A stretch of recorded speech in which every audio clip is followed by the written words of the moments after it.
আহ, দীর্ঘ 4 মাস পর মাঠে আসা। দেশে গিয়েছিলাম, সেই কারণে 4 মাস খেলাধুলা হয় নাই। প্রায় সবকিছু নতুন নতুন লাগতেছে। এবং আজকে সম্ভবত বৃষ্টি হবে, আকাশটা খুবই মেঘলা। বেশি সময় লাগে না মালয়েশিয়া বৃষ্টি আসতে। আকাশটা সামান্য মেঘলা হলেই এখানে বৃষ্টি চলে আসে। এবং বৃষ্টি কিন্তু যে সে বৃষ্টি হয় না, আমাদের আষাঢ় শ্রাবণ মাসে যে বৃষ্টি হয় সেই বৃষ্টি এখানে হয় প্রতিদিনই। সকালে বৃষ্টি হয়, বিকালে রোদ থাকে, বিকালে বৃষ্টি হলে সকালে রোদ থাকে, আবার বিকালে বৃষ্টি না হলে রাতে বৃষ্টি হয়।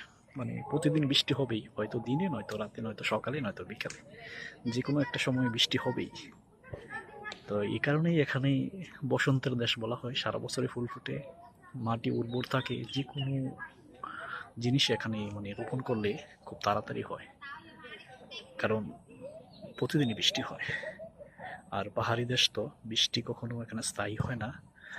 আধা ঘন্টা বা আধা ঘন্টার ভিতরে বৃষ্টির পানি সরে যায় প্রতিটা এলাকা থেকে। এটাই সুবিধা এখানে আছে। তো দীর্ঘদিন পরে আসলাম মাঠের মধ্যে। খেলাধুলা শুরু করে দেওয়া যাক।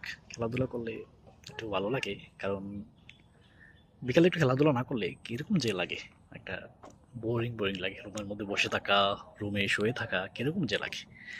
তো নেই, তো শুরু হয়ে গেছে।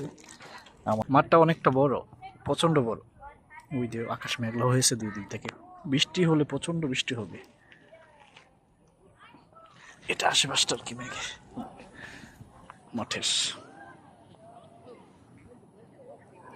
যারা খেলায় তারা মোটরসাইকেল এখানে পার্কিং করে, তো যে যেখানে ইচ্ছা করে আর কি, মাঠের বাইরে করে। আমি এখানেই করছি আর কি। তো আর ওই দিক দিয়ে মোটরসাইকেল পার্কিং করা যায়, ওই দিক দিয়ে গাড়ি পার্কিং করছে, সেই কারণে ওখানে আগে যায়নি। মানুষ এখনো আসে নাই পুরোপুরি, আস্তে আস্তে মানুষ আসবে। এই 6টা, 6:30 বাজে।